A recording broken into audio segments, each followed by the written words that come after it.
اور میں اپنے آپ کو پاک صاف نہیں کہتا، کیونکہ نفس امارہ انسان کو برائی ہی سکھاتا رہتا ہے، مگر یہ کہ میرا پروردگار رحم فرمائے۔ بے شک میرا پروردگار بخشنے والا ہے، مہربان ہے۔ اور بادشاہ نے حکم دیا کہ اسے میرے پاس لاؤ، میں اسے اپنا مصاحب خاص بناؤں گا۔ پھر جب ان سے گفتگو کی تو کہا کہ آج سے تم ہمارے ہاں صاحب منزلت ہو اور صاحب اعتبار ہو۔ یوسف نے کہا مجھے زرعی پیداوار پر مقرر کر دیجئے، کیونکہ میں حفاظت بھی کر سکتا ہوں اور اس کام سے واقف بھی ہوں۔ اس طرح ہم نے یوسف کو ملک مصر میں جگہ دی اور وہ اس ملک میں جہاں چاہتے تھے رہتے تھے۔ ہم اپنی رحمت جس پر چاہتے ہیں کرتے ہیں اور نیکوکاروں کے اجر کو ضائع نہیں کرتے، اور جو لوگ ایمان لائے اور ڈرتے رہے ان کے لیے آخرت کا اجر بہت بہتر ہے۔ اور یوسف کے بھائی کنعان سے مصر میں غلہ خریدنے کے لیے آئے تو یوسف کے پاس گئے، تو یوسف نے ان کو پہچان لیا اور وہ ان کو نہ پہچان سکے۔ اور جب یوسف نے ان کے لیے ان کا سامان تیار کر دیا تو کہا کہ پھر آنا تو جو باپ کی طرف سے تمہارا ایک اور بھائی ہے اسے بھی میرے پاس لیتے آنا۔ کیا تم نہیں دیکھتے کہ میں ناب بھی پوری پوری دیتا ہوں اور مہمانداری بھی خوب کرتا ہوں؟ اب اگر تم اسے میرے پاس نہ لاؤ گے تو نہ تمہیں میرے ہاں سے غلہ ملے گا اور نہ تم میرے پاس ہی آ سکو گے۔ انہوں نے کہا کہ ہم اس کے بارے میں اس کے والد کو پھسلائیں گے اور ہم یہ کام کر کے رہیں گے۔ اور یوسف نے اپنے خدام سے کہا کہ ان کا سرمایہ یعنی غلے کی قیمت ان کے سامان میں رکھ دو۔ عجب نہیں کہ جب یہ اپنے اہل و عیال میں جائیں تو اسے پہچان لیں، اور عجب نہیں کہ یہ پھر یہاں آئے۔ بس جب وہ اپنے والد کے پاس واپس گئے تو کہنے لگے کہ ابا ہمارے لیے غلے کی بندش کر دی گئی ہے، تو ہمارے ساتھ ہمارے بھائی کو بھیج دیجئے تاکہ ہم پھر غلہ لائیں اور ہم اس کے نگہبان ہیں۔ یعقوب نے کہا کہ میں اس کے بارے میں تمہارا اعتبار نہیں کرتا، مگر ویسا ہی جیسا پہلے اس کے بھائی کے بارے میں کیا تھا، سو اللہ ہی بہتر نگہبان ہے اور وہ سب سے زیادہ رحم کرنے والا ہے۔ اور جب انہوں نے اپنا اسباب کھولا تو دیکھا کہ ان کا سرمایہ واپس کر دیا گیا ہے۔ کہنے لگے ابا ہمیں اور کیا چاہیے؟ دیکھیے یہ ہماری پونجی بھی ہمیں واپس کر دی گئی ہے، اور ہم اپنے اہل و عیال کے لیے پھر غلہ لائیں گے اور اپنے بھائی کی نگہبانی کریں گے، اور ایک بار شتر زیادہ لائیں گے کہ یہ غلہ جو ہم لائے ہیں تھوڑا ہے۔ یعقوب نے کہا کہ جب تک تم اللہ کا عہد نہ دو کہ اس کو میرے پاس صحیح و سالم لے آؤ گے، میں اسے ہرگز تمہارے ساتھ نہیں بھیجنے کا، مگر یہ کہ تم گھیر لیے جاؤ یعنی بے بس ہو جاؤ تو مجبوری ہے۔ پس جب انہوں نے والد کو اپنا قول دیا تو یعقوب نے کہا کہ جو قول و قرار ہم کر رہے ہیں اس کا اللہ ضامن ہے، اور فرمایا کہ اے میرے بیٹو ایک ہی دروازے سے داخل نہ ہونا بلکہ جدا جدا دروازوں سے داخل ہونا، اور میں اللہ کی تقدیر کو تو تم سے روک نہیں سکتا، بے شک حکم اللہ ہی کا ہے، میں اسی پر بھروسہ رکھتا ہوں، اور اہل توکل کو اسی پر بھروسہ رکھنا چاہیے۔ اور جب وہ ان مقامات سے داخل ہوئے جہاں جہاں سے داخل ہونے کے لیے ان کے والد نے ان سے کہا تھا، تو وہ تدبیر اللہ کے حکم کو ذرا بھی ٹال نہیں سکتی تھی۔ ہاں وہ یعقوب کے دل کی خواہش تھی جو انہوں نے پوری کی تھی، اور بے شک وہ صاحب علم تھے، کیونکہ ہم نے ان کو علم سکھایا تھا، لیکن اکثر لوگ نہیں جانتے۔ اور جب وہ لوگ یوسف کے پاس پہنچے تو یوسف نے اپنے حقیقی بھائی کو اپنے پاس جگہ دی اور کہا کہ میں تمہارا بھائی ہوں، تو جو سلوک یہ ہمارے ساتھ کرتے رہے ہیں اس پر افسوس نہ کرنا۔ پھر جب ان کا اسباب تیار کر دیا تو اپنے بھائی کے تھیلے میں آپ خورا رکھ دیا۔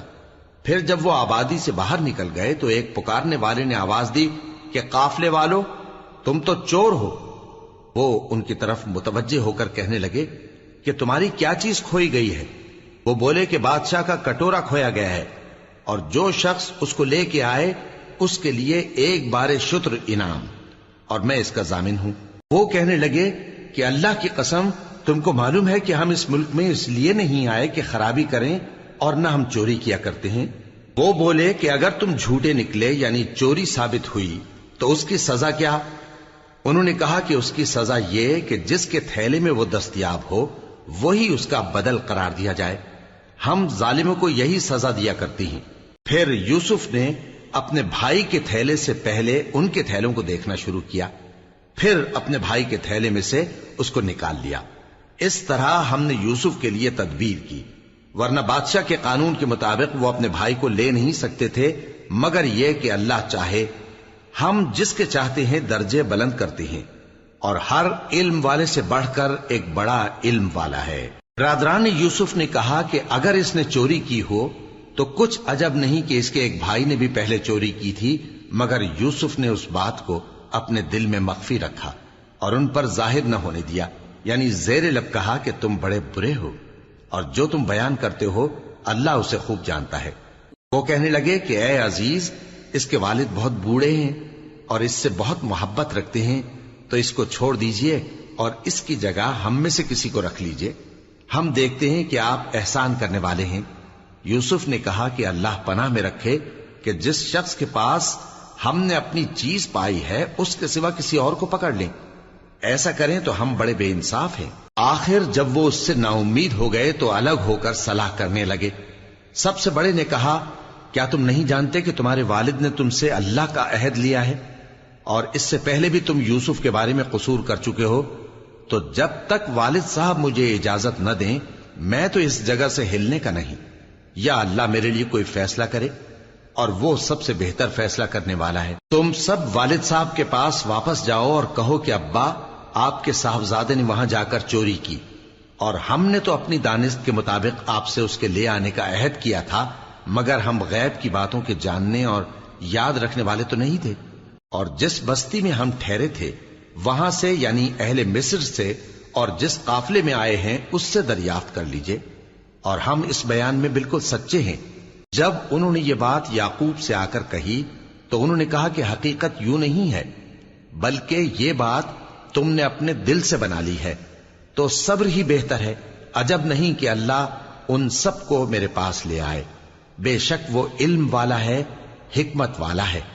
اور ان کے پاس سے چلے گئے اور کہنے لگے کہ ہائے افسوس یوسف پر، ہائے افسوس، اور رنج و الم میں ان کی آنکھیں سفید ہو گئیں اور ان کا دل غم سے بھر رہا تھا۔ بیٹے کہنے لگے کہ واللہ آپ تو یوسف کو اسی طرح یاد ہی کرتے رہیں گے یہاں تک کہ آپ گھل جائیں گے یا جان ہی دے دیں گے۔ انہوں نے کہا کہ میں تو اپنے غم و اندوہ کا اظہار اللہ سے کرتا ہوں، اور اللہ کی طرف سے وہ باتیں جانتا ہوں جو تم نہیں جانتے۔ اے بیٹو، یوں کرو کہ ایک دفعہ پھر جاؤ اور یوسف اور اس کے بھائی کو تلاش کرو، اور اللہ کی رحمت سے نا امید نہ ہونا کہ اللہ کی رحمت سے تو کافر لوگ ہی نا امید ہوا کرتے ہیں۔ پھر جب وہ یوسف کے پاس گئے تو کہنے لگے کہ اے عزیز، ہمیں اور ہمارے اہل و عیال کو بڑی تکلیف ہو رہی ہے، اور ہم یہ تھوڑا سا سرمایہ لائے ہیں، آپ ہمیں اس کے عوض پورا غلہ دے دیجئے اور ہم پر خیرات کیجئے کہ اللہ خیرات کرنے والوں کو ثواب دیتا ہے۔ یوسف نے کہا، تمہیں معلوم ہے کہ جب تم نادانی میں پھنسے ہوئے تھے تو تم نے یوسف اور اس کے بھائی کے ساتھ کیا کیا تھا؟ وہ بولے، کیا واقعی تم ہی یوسف ہو؟ انہوں نے کہا، ہاں میں یوسف ہوں، اور بن یامین کی طرف اشارہ کر کے کہنے لگے، یہ میرا بھائی ہے، اللہ نے ہم پر بڑا احسان کیا ہے۔ جو شخص اللہ سے ڈرتا اور صبر کرتا ہے تو اللہ نیکوکاروں کا اجر ضائع نہیں کرتا۔ وہ بولے، اللہ کی قسم، اللہ نے تم کو ہم پر فضیلت بخشی ہے اور بے شک ہم خطاکار تھے۔ یوسف نے کہا کہ آج کے دن تم پر کوئی ملامت نہیں، اللہ تم کو معاف کرے، اور وہ سب سے بڑھ کر رحم کرنے والا ہے۔ یہ میرا کرتا لے جاؤ، پھر اسے والد صاحب کے منہ پر ڈال دینا تو وہ بینا ہو جائیں گے، اور اپنے تمام اہل و عیال کو میرے پاس لے آؤ۔ اور جب قافلہ مصر سے روانہ ہوا تو ان کے والد کہنے لگے کہ اگر مجھ کو یہ نہ کہو کہ بوڑھا بہک گیا ہے تو مجھے تو یوسف کی بو آ رہی ہے۔ وہ بولے کہ واللہ آپ اسی قدیم غلطی میں مبتلا ہیں۔ مگر جب خوشخبری دینے والا آپ پہنچا تو اس نے کرتا ان کے منہ پر ڈال دیا، سو وہ بینا ہو گئے، اور بیٹوں سے کہنے لگے، کیا میں نے تم سے نہیں کہا تھا کہ میں اللہ کی طرف سے وہ باتیں جانتا ہوں جو تم نہیں جانتے؟ بیٹوں نے کہا کہ ابا، ہمارے لیے ہمارے گناہ کی مغفرت مانگیے، بے شک ہم خطاکار تھے۔ فرمایا، میں اپنے پروردگار سے تمہارے لیے بخشش مانگوں گا، بے شک وہ بخشنے والا ہے، مہربان ہے۔ پھر جب یہ سب لوگ یوسف کے پاس پہنچے تو انہوں نے اپنے والدین کو اپنے پاس جگہ دی اور کہا، مصر میں داخل ہو جائیے، اللہ نے چاہا تو امن و امان سے رہیے گا۔ اور اپنے والدین کو تخت پر بٹھایا اور سب ان کے آگے سجدے میں گر پڑے۔ اور اس وقت یوسف نے کہا، ابا جان، یہ میرے اس خواب کی تعبیر ہے جو میں نے پہلے بچپن میں دیکھا تھا، میرے پروردگار نے اسے سچ کر دیا اور اس نے مجھ پر بہت سے احسان کیے ہیں کہ مجھ کو قید خانے سے نکالا، اور اس کے بعد کہ شیطان نے مجھ میں اور میرے بھائیوں میں فساد ڈال دیا تھا، آپ کو گاؤں سے یہاں لایا۔ بے شک میرا پروردگار جو چاہتا ہے تدبیر سے کرتا ہے، وہ علم والا ہے، حکمت والا ہے۔ جب یہ سب باتیں ہو لیں تو یوسف نے اللہ سے دعا کی کہ اے میرے پروردگار، تو نے مجھ کو حکومت سے نوازا اور خوابوں کی تعبیر کا علم بخشا۔ اے آسمانوں اور زمین کے پیدا کرنے والے، تو ہی دنیا اور آخرت میں میرا کارساز ہے۔ تو مجھے دنیا سے اپنی اطاعت کی حالت میں اٹھائیو اور آخرت میں اپنے نیک بندوں میں داخل کیجو۔ اے پیغمبر، یہ اخبار غیب میں سے ہیں جو ہم تمہاری طرف بھیجتے ہیں۔ اور جب برادران یوسف نے اپنی بات پر اتفاق کیا تھا اور وہ فریب کر رہے تھے تو تم ان کے پاس تو نہ تھے، اور بہت سے آدمی گو تم کتنی خواہش کرو ایمان لانے والے نہیں ہیں، اور تم ان سے اس خیر خواہی کا کچھ صلہ بھی تو نہیں مانگتے۔ یہ قرآن اور کچھ نہیں تمام جہانوں کے لیے نصیحت ہے، اور آسمان و زمین میں بہت سی نشانیاں ہیں جن پر سے یہ گزرتے ہیں اور ان کو نظر انداز کر دیتے ہیں، اور یہ اکثر اللہ پر ایمان نہیں رکھتے مگر اس کے ساتھ شرک بھی کرتے ہیں۔ تو کیا یہ اس بات سے بے خوف ہیں کہ ان پر اللہ کا عذاب نازل ہو کر ان کو ڈھانپ لے، یا ان پر ناگہاں قیامت آ جائے اور انہیں خبر بھی نہ ہو؟ کہہ دو میرا رستہ تو یہ ہے، میں اللہ کی طرف بلاتا ہوں سمجھ بوجھ کر، میں بھی لوگوں کو اللہ کی طرف بلاتا ہوں اور میرے پیراؤ بھی، اور اللہ پاک ہے اور میں شرک کرنے والوں میں سے نہیں ہوں۔ اور ہم نے تم سے پہلے بستیوں کے رہنے والوں میں سے مرد ہی بھیجے تھے جن کی طرف ہم وہی بھیجتے تھے۔ کیا ان لوگوں نے ملک میں سیر و سیاحت نہیں کی کہ دیکھ لیتے کہ جو لوگ ان سے پہلے تھے ان کا انجام کیا ہوا؟ اور متقیوں کے لیے آخرت کا گھر بہت اچھا ہے، کیا تم سمجھتے نہیں؟ یہاں تک کہ جب پیغمبر نا امید ہو گئے اور انہوں نے خیال کیا کہ اپنی نصرت کے بارے میں جو بات انہوں نے کہی تھی اس میں وہ سچے نہ نکلے، تو ان کے پاس ہماری مدد آ پہنچی، پھر جسے ہم نے چاہا بچا دیا، اور ہمارا عذاب اتر کر گناہگار لوگوں سے پھیرا نہیں کرتا۔ ان کے قصے میں عقل مندوں کے لیے عبرت ہے۔ یہ قرآن ایسی بات نہیں ہے جو اپنے دل سے بنائی گئی ہو، بلکہ جو کتابیں اس سے پہلے نازل ہوئی ہیں ان کی تصدیق کرنے والا ہے اور ہر چیز کی تفصیل کرنے والا، اور مومنوں کے لیے ہدایت اور رحمت ہے۔ شروع اللہ کا نام لے کر جو بڑا مہربان نہایت رحم والا ہے۔ الف لام میم را۔ اے نبی، یہ کتاب الہی کی آیتیں ہیں، اور جو کچھ تمہارے پروردگار کی طرف سے تم پر نازل ہوا ہے حق ہے، لیکن اکثر لوگ ایمان نہیں لاتے۔ اللہ وہی تو ہے جس نے ستونوں کے بغیر آسمان جیسا کہ تم دیکھتے ہو اتنے اونچے بنائے، پھر عرش پر جلوہ افروز ہوا اور سورج اور چاند کو کام میں لگا دیا، ہر ایک میعاد معین تک گردش کر رہا ہے۔ وہی دنیا کے کاموں کا انتظام کرتا ہے، اس طرح وہ اپنی آیتیں کھول کھول کر بیان کرتا ہے کہ تم اپنے پروردگار کے روبرو جانے کا یقین کرو۔ اور وہی ہے جس نے زمین کو پھیلایا اور اس میں پہاڑ اور دریا پیدا کیے اور ہر طرح کے میووں کی دو دو قسمیں بنائیں۔ وہی رات کو دن کا لباس پہناتا ہے۔ غور کرنے والوں کے لیے اس میں بہت سی نشانیاں ہیں۔ اور زمین میں کئی طرح کے قطعات ہیں ایک دوسرے سے ملے ہوئے، اور انگور کے باغ اور کھیتی اور کھجور کے درخت، بعض کی بہت سی شاخیں ہیں اور بعض کی اتنی نہیں ہوتی، باوجود کہ پانی سب کو ایک ہی ملتا ہے۔ اور ہم بعض میووں کو بعض پر لذت میں فضیلت دیتی ہیں، اور اس میں سمجھنے والوں کے لیے بہت سی نشانیاں ہیں۔ اگر تم عجیب بات سننی چاہو تو کافروں کا یہ کہنا عجیب ہے کہ جب ہم مر کر مٹی ہو جائیں گے تو کیا از سر نو پیدا ہوں گے؟ یہی لوگ ہیں جو اپنے پروردگار سے منکر ہوئے ہیں، اور یہی ہیں جن کی گردنوں میں طوق ہوں گے، اور یہی اہل دوزخ ہیں کہ ہمیشہ اس میں جلتے رہیں گے۔ اور یہ لوگ بھلائی سے پہلے تم سے برائی جلدی سے مانگتے ہیں، یعنی طالب عذاب ہیں، حالانکہ ان سے پہلے عذاب واقع ہو چکے ہیں۔ اور تمہارا پروردگار لوگوں کو باوجود ان کی بے انصافیوں کے معاف کرنے والا ہے، اور بے شک تمہارا پروردگار سخت عذاب دینے والا ہے۔ اور کافر لوگ کہتے ہیں کہ اس پیغمبر پر اس کے پروردگار کی طرف سے کوئی نشانی کیوں نازل نہیں ہوئی؟ اے نبی، تم تو صرف خبردار کرنے والے ہو، اور ہر ایک قوم کے لیے رہنما ہوا کرتا ہے۔ اللہ ہی اس بچے سے واقف ہے جو عورت کے پیٹ میں ہوتا ہے، اور وہی پیٹ کے سکڑنے اور بڑھنے سے بھی واقف ہے، اور ہر چیز کا اس کے ہاں ایک اندازہ مقرر ہے۔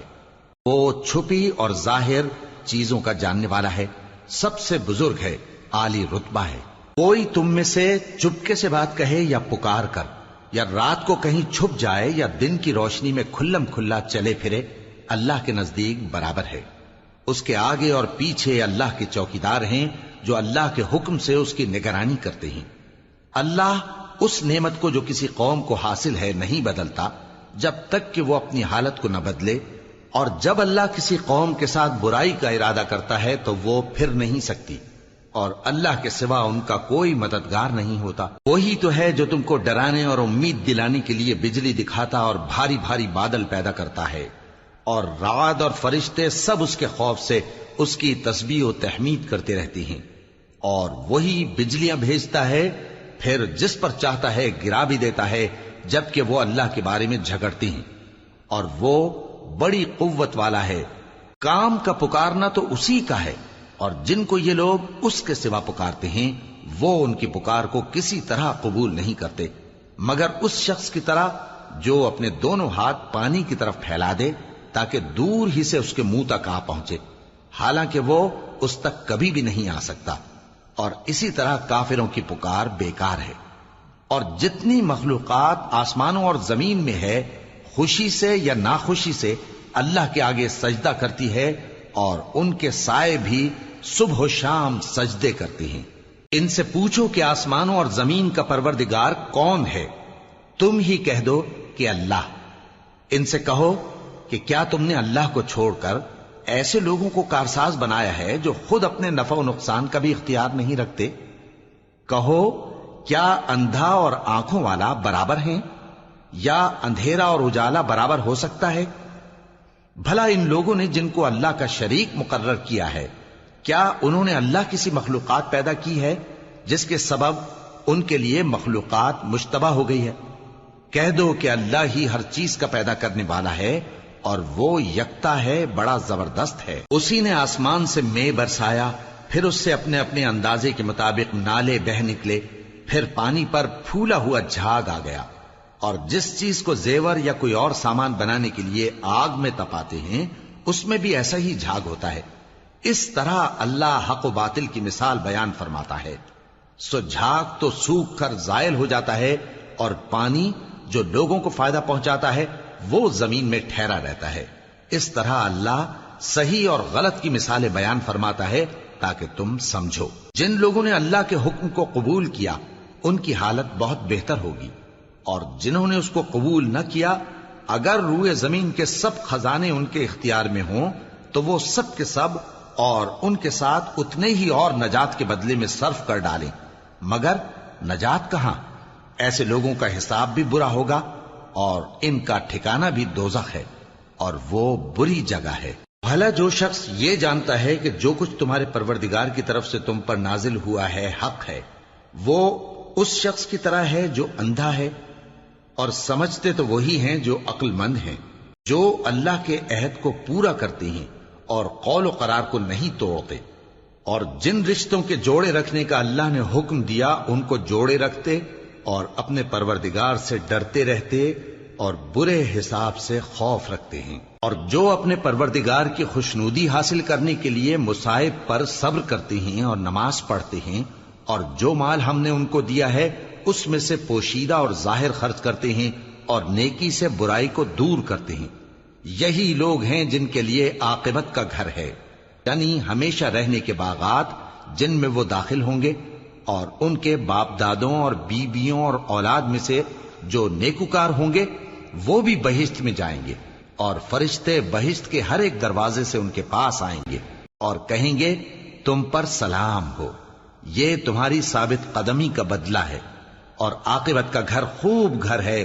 اور جو لوگ اللہ سے پختہ عہد کر کے اس کو توڑ ڈالتے اور جن رشتوں کے جوڑے رکھنے کا اللہ نے حکم دیا ہے ان کو قطع کر دیتے اور ملک میں فساد کرتے ہیں، ایسوں پر لعنت ہے اور ان کے لیے برا انجام ہے۔ اللہ جس کا چاہتا ہے رزق فراخ کر دیتا ہے اور جس کا چاہتا ہے تنگ کر دیتا ہے۔ اور کافر لوگ دنیا کی زندگی پر خوش ہو رہے ہیں، اور دنیا کی زندگی آخرت کے مقابلے میں بہت تھوڑا سامان ہے۔ اور کافر کہتے ہیں کہ اس پیغمبر پر اس کے پروردگار کی طرف سے کوئی نشانی کیوں نازل نہیں ہوئی؟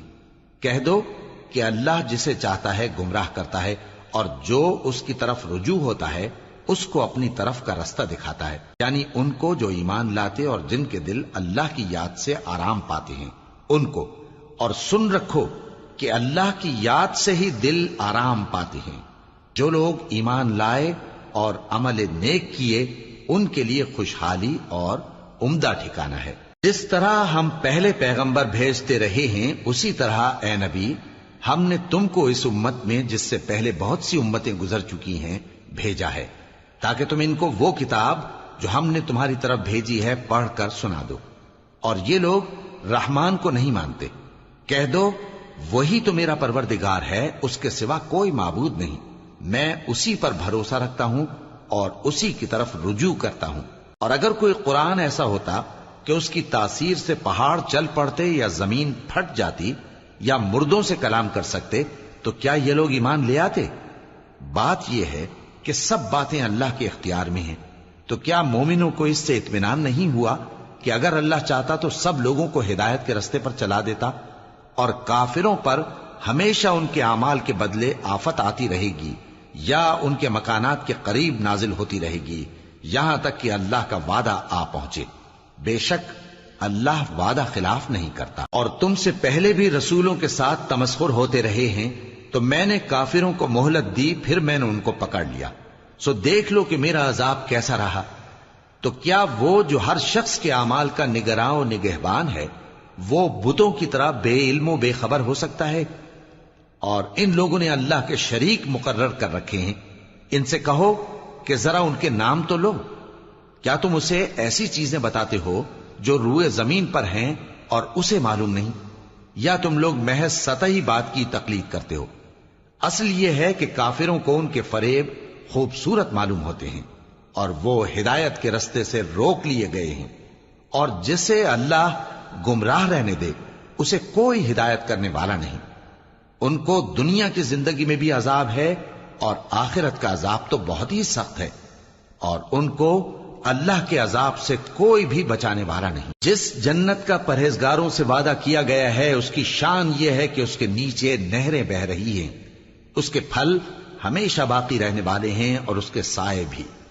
یہ ان لوگوں کا انجام ہے جو متقی ہیں، اور کافروں کا انجام دوزخ ہے۔ اور جن لوگوں کو ہم نے کتاب دی ہے وہ اس کتاب سے جو تم پر نازل ہوئی ہے خوش ہوتی ہیں، اور بعض فرقے اس کی بعض باتیں نہیں بھی مانتے۔ کہہ دو کہ مجھ کو یہی حکم ہوا ہے کہ اللہ ہی کی عبادت کروں اور اس کے ساتھ کسی کو شریک نہ بناؤں۔ میں اسی کی طرف بلاتا ہوں اور اسی کی طرف مجھے لوٹنا ہے۔ اور اسی طرح ہم نے اس قرآن کو عربی زبان کا فرمان بنا کر نازل کیا ہے۔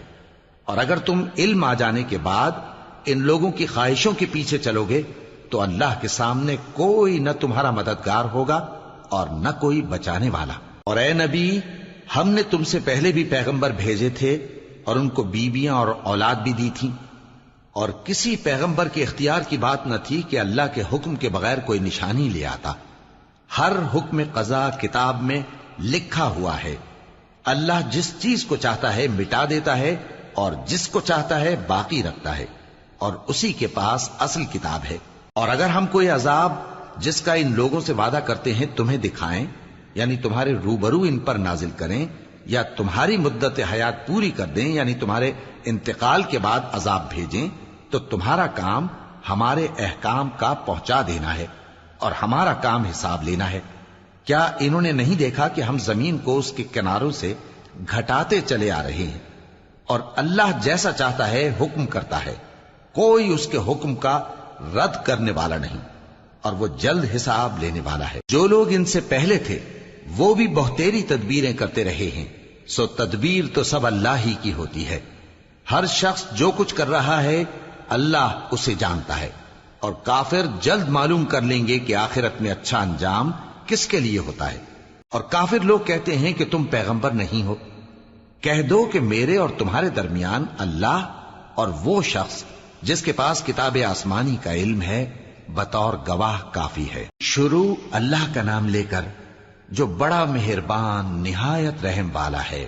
الف لام را، یہ ایک پر نور کتاب ہے، اس کو ہم نے تم پر اس لیے نازل کیا ہے کہ تم لوگوں کو اندھیروں سے نکال کر روشنی کی طرف لے جاؤ، یعنی ان کے پروردگار کے حکم سے عزت والے خوبیوں والے مالک کے راستے کی طرف، یعنی اس اللہ کے راستے کی طرف کہ جو کچھ آسمانوں اور زمین میں ہے سب اسی کا ہے، اور ان کافروں کے لیے عذاب شدید کی وجہ سے تباہی اور بربادی مقدر ہے، جو آخرت کے مقابلے میں دنیاوی زندگی کو پسند کرتے اور لوگوں کو اللہ کے راستے سے روکتے اور اس میں کجی چاہتے ہیں۔ یہ لوگ بڑے دور کی گمراہی میں ہیں، اور ہم نے کوئی پیغمبر نہیں بھیجا مگر وہ اپنی قوم کی زبان بولتا تھا تاکہ انہیں احکام الہی کھول کھول کر بتا دے۔ پھر اللہ جسے چاہتا ہے گمراہ رہنے دیتا ہے اور جسے چاہتا ہے ہدایت دیتا ہے، اور وہ غالب ہے، حکمت والا ہے۔ اور ہم نے موسیٰ کو اپنی نشانیاں دے کر بھیجا کہ اپنی قوم کو تاریکیوں سے نکال کر روشنی میں لے جاؤ اور ان کو اللہ کے دن یاد دلاؤ، اور اس میں ان لوگوں کے لیے جو صابر و شاکر ہیں نشانیاں ہیں۔ اور جب موسیٰ نے اپنی قوم سے کہا کہ اللہ نے جو تم پر مہربانیاں کی ہیں ان کو یاد کرو، جبکہ اس نے تم کو فرعون کی قوم سے رہائی بخشی، وہ لوگ تمہیں برے برے عذاب دیتے تھے اور تمہارے بیٹوں کو مار ڈالتے تھے اور تمہاری لڑکیوں کو زندہ رہنے دیتے تھے، اور اس میں تمہارے پروردگار کی طرف سے بڑی آزمائش تھی۔ اور جب تمہارے پروردگار نے تم کو آگاہ کیا کہ اگر شکر کرو گے تو میں تمہیں زیادہ دوں گا، اور اگر ناشکری کرو گے تو یاد رکھو کہ میرا عذاب بھی سخت ہے۔ اور موسیٰ نے صاف صاف کہہ دیا کہ اگر تم اور جتنے اور لوگ زمین میں ہیں سب کے سب ناشکری کرو تو بھی اللہ بے نیاز ہے، قابل تعریف ہے۔ بھلا تم کو ان لوگوں کے حالات کی خبر نہیں پہنچی جو تم سے پہلے تھے، یعنی نوح اور عاد اور سمود کی قوم اور جو ان کے بعد تھے، جن کا علم اللہ کے سوا کسی کو نہیں۔ جب ان کے پاس ان کے پیغمبر نشانیاں لے کر آئے تو انہوں نے اپنے ہاتھ ان کے منہوں پر رکھ دیے کہ خاموش رہو، اور کہنے لگے کہ ہم تو تمہاری رسالت کو تسلیم نہیں کرتے، اور جس چیز کی طرف تم ہمیں بلاتے ہو ہم کو اس میں بھاری شک ہے۔ ان کے پیغمبروں نے کہا، کیا تم کو اللہ کے بارے میں شک ہے جو آسمانوں اور زمین کا پیدا کرنے والا ہے؟ وہ تمہیں اس لیے بلاتا ہے کہ تمہارے گناہ بخشے اور ایک مدت مقرر تک تم کو مہلت دے۔ وہ بولے کہ تم تو ہمارے ہی جیسے آدمی ہو، تمہارا یہ منشا ہے کہ جن چیزوں کو ہمارے بڑے پوجتے رہے ہیں ان کے پوجنے سے تم ہمیں روک دو، تو اچھا کوئی کھلی دلیل لاؤ، یعنی معجزہ دکھاؤ۔ پیغمبروں نے ان سے کہا کہ ہاں ہم تمہارے ہی جیسے آدمی ہیں، لیکن اللہ اپنے بندوں میں سے جس پر چاہتا ہے نبوت کا احسان کرتا ہے، اور ہمارے اختیار کی بات نہیں کہ ہم اللہ کے حکم کے بغیر تم کو تمہاری فرمائش کے مطابق معجزہ دکھائیں، اور اللہ ہی پر مومنوں کو تو بھروسہ رکھنا چاہیے۔ اور ہم کیوں اللہ پر بھروسہ نہ رکھیں حالانکہ اس نے ہم کو ہمارے دین کے سیدھے رستے بتائے ہیں، اور جو تکلیفیں تم ہم کو دیتے ہو اس پر ہم صبر کریں گے، اور اہل توکل کو تو اللہ ہی پر بھروسہ رکھنا چاہیے۔